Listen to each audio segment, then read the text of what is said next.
Meron kasi akong kamag-anak ni Carla doon na nakaka-chat ko. So, doon ako nagtanong-tanong kung ano yung katotohanan na makikita si Carla na nakamotor, na may kasamang boyfriend. Kasi ang kalimitan daw, alas 7, nasa bahay na.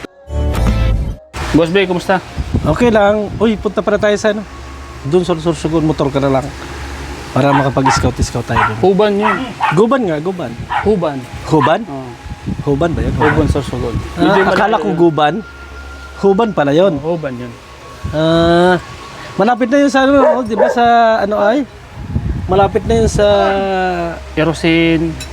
yung ano magandang beach baga. Oh, sa Matmog. Yung ang tawag doon, yung kaya na sa Bicolana, alam mo yun? Oo, doon. Punta natin yun. Puntahan natin kay Najisa. Boss Bay, anong balita?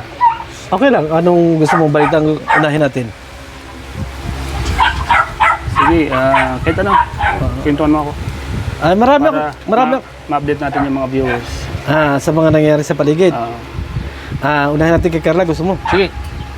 So, about kay Carla, yung mga issue ngayon na narating, hindi nga tayo nakapunta doon kasi bala ko kasi pumunta doon sa mga kamag-anakan na dati kong mga nakausap.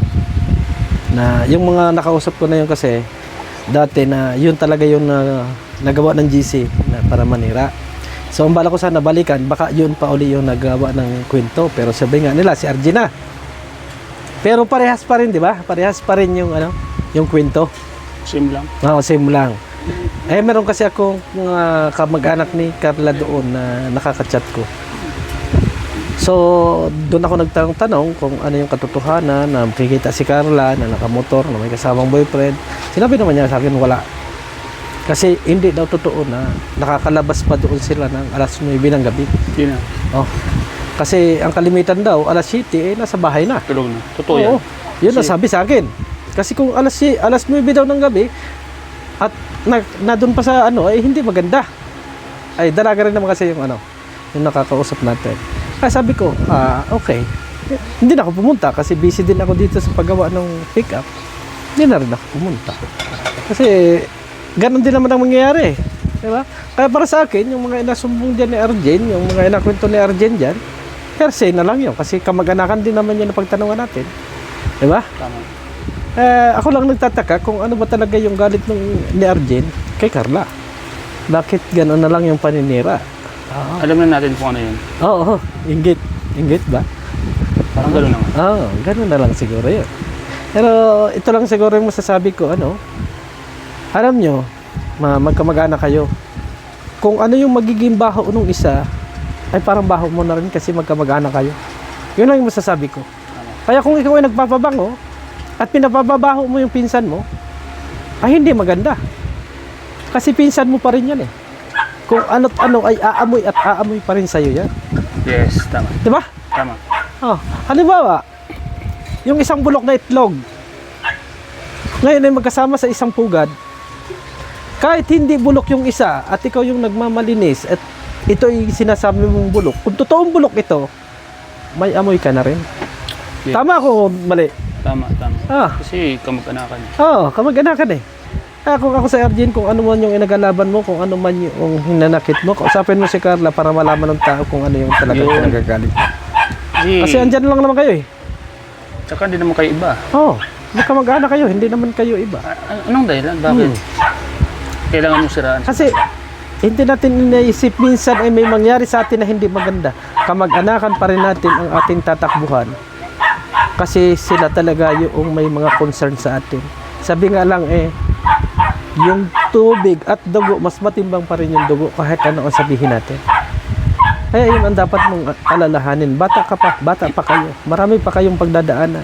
Gusto mo ba pag kayo nagkaroon ng pamilya, yung galit ninyo sa isa't isa, galit na rin ng mga anak ninyo. Diba hindi maganda? Hindi talaga maganda. Yun lang yung aking may sasabi siguro kay Carla about this problema na yan. Pero para sa akin, useless na yan kasi dati pa rin yan eh. Ano pa gusto mong update na malaman? Sagutin ko lang yung mga sinabi mo about doon kay Carla. Mayroon din akong yung gustong idagdag. Kasi alam niyo naman lagi ako nasa tarong. Ayon sa mga nasagap ko rin balita doon, si Carla pag nasa tarong yan, hindi na nalabas ng bahay. Totoo naman yan. Totoo. Saka lumabas man yan pag may importante lang na ibibigay. Ibibigay dun sa mga lolo niya. Oo. Tingnan yung bahay niya sa baba. Yun lang. Kasi based dun sa aking pag-stay, kita ko talaga. Oo, Kita ko. nag-stay din kasi ako doon matagal kay na Carla. Ganun naman talaga nangyayari kay Carla. Kaya sabi ko nga, yung mga nadating na kwento, as in talagang kuro-kuro lang. Kwento lang na wala naman talagang katotohanan. Ano pa gusto mong update? Marami akong update ngayon. Oh. Tapusin ko lang muna yung sagot ko dun sa mga Sige. idadagdag ko. Sige.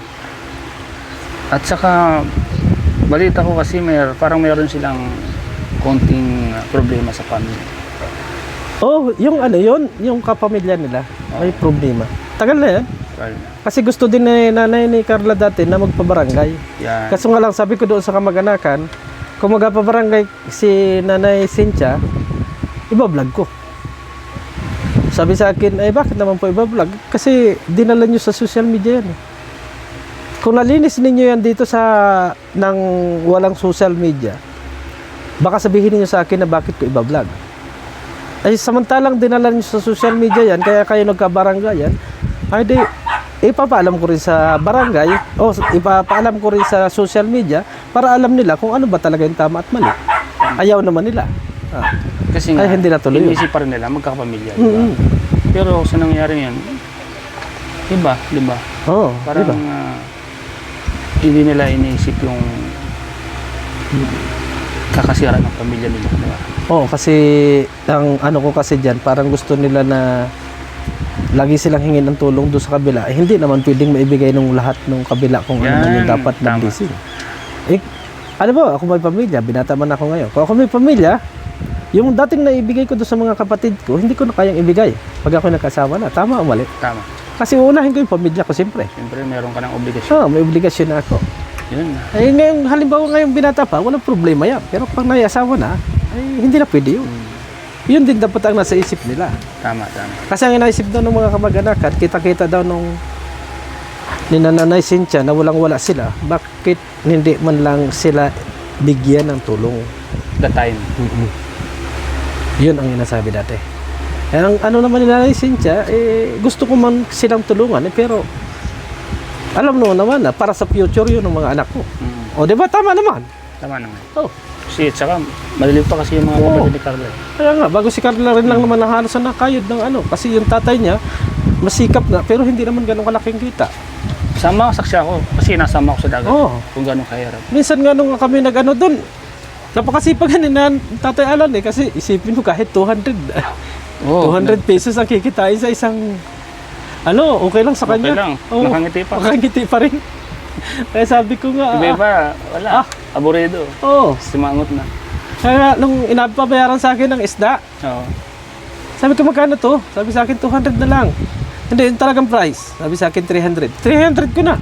Kasi yun lang talaga yung kita niya pero nakatawa pa rin siya. Yan. Oh. Kasi minsan kasi na nagbibigay siya ng konsiderasyon sa mga kalingap. Oo. Ayun, taas ng presyo. Oo. Pero tayo, hindi naman tayo ganun. Oo, hindi naman. Iniintindi natin yung pag, di ba? Kasi ako nung nabila doon ng bigas ng isda. Oo. Doon ako nabili ng isda. Sabi ko nga, ayos to kasi hindi naisip na, ang laki-laki ng ganito ka rin eh. Pero hindi niya naisip. Grabe ano? Oo.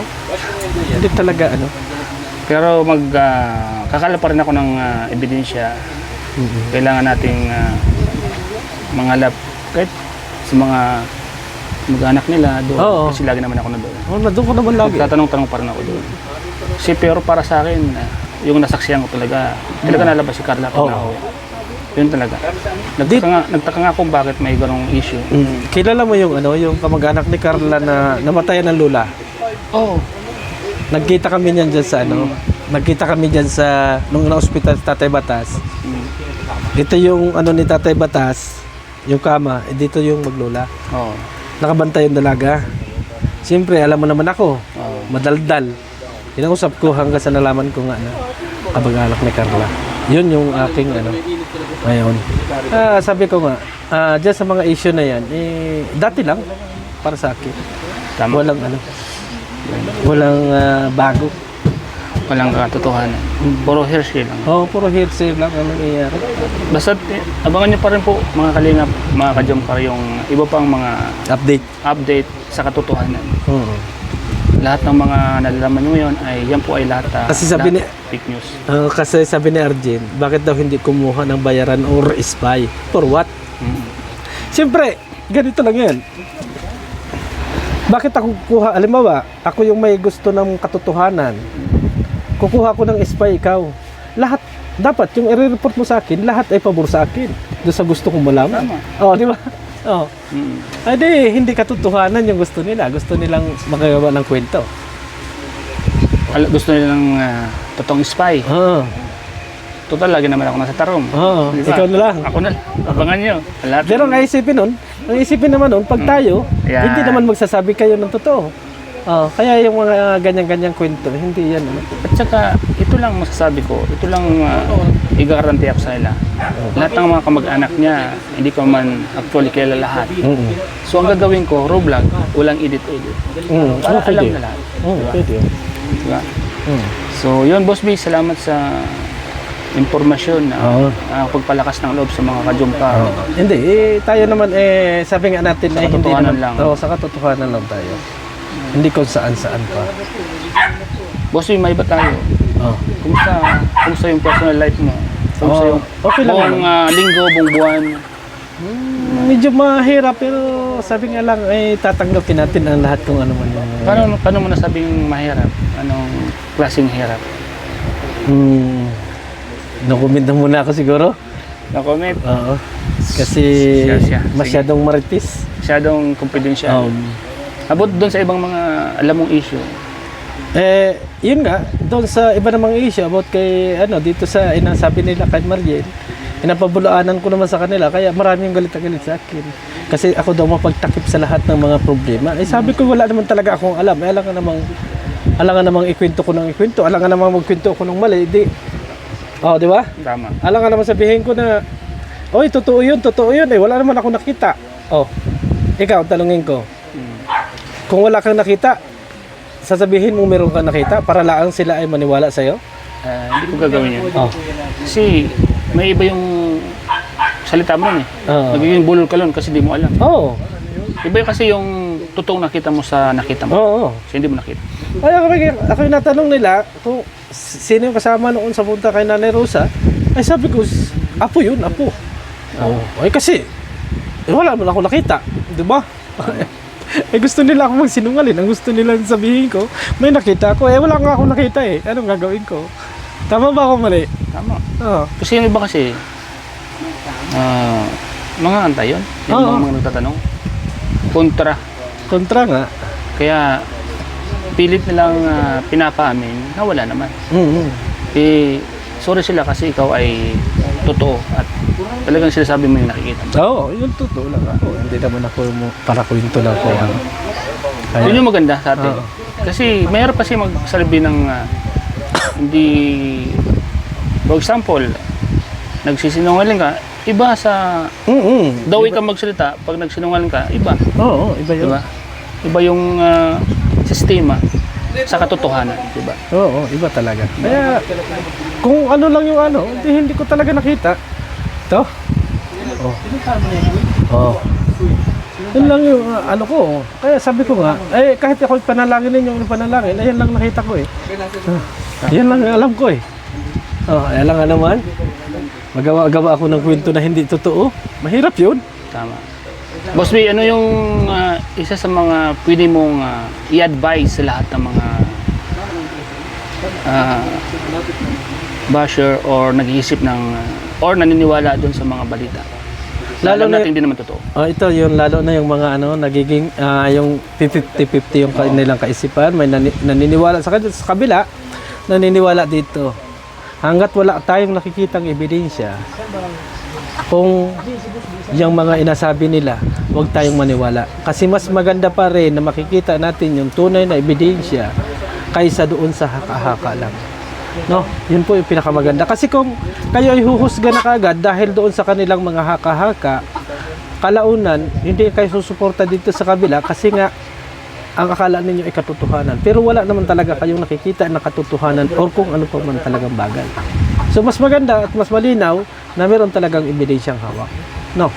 Para kung ano, yung ebidensya na yun ang makakapagpatibay sa inyong pananaw. Yun ang aking Ika nga masasabi. sabi, di ba? Kailangan ng resibo. Resibo ka na kailangan mo. Kaya sa akin, yun lang yung masasabi ko sa kanila. Hanggat sila walang nakikita at walang sinasabing tao, doon kayo maniwala. Di ba? Tama. Oh. Kaysa maniniwala kayo sa iba. Ang tanong ko, sinabi ba ng kabila? Hindi naman sinabi eh. Kapag sinabi na ng tao, doon tayo maniwala kasi yun ang totoo. Yun lang siguro.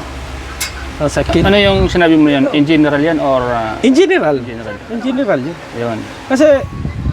Kasi ang pangit kasi nang nangyayari na naniniwala sila doon sa kabila pero hindi naman nagsasabi yung tao. No. Tama. Hindi naman nagsasabi yung tao na, totoo yan, ganito ba rin eh. Bakit hindi natin hintayin na magsabi at magbulgar? Di ba? Kasi kung katotohanan man yan, ay nasabi ninyo, ang katotohanan ay hindi kailanman maitago. Di ba? Tama. Ang katotohanan ay kahit kailan ay hindi kayang itago yan. Doon lang tayo sa... Totoo. Totoo. Oo. Diba?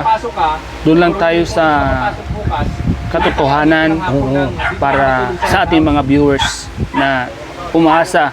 Para maka-attend ka ng meeting. Diba? Oo, yung doon lang tayo sa ano. Yung magdala ka ng gamit mo diretso. Salamat, Boss B. Salamat din. And salamat sa time. Oo. Pinaunlakan mo muli ang aking interview sa'yo. Ay ganun talaga eh. Inabutan mo ako dito eh. Yeah. Siyempre, alam nga naman na ako yung magtakbo-takbo dyan. Di ba? Di ba ako naka-istorbo? Hindi, okay lang. Okay lang. Kasi wala man akong gawa. Kasi minsan kasi alam ko busy ang tao. At alam ko naman kung ano yung pinagdadaanan mo ngayon.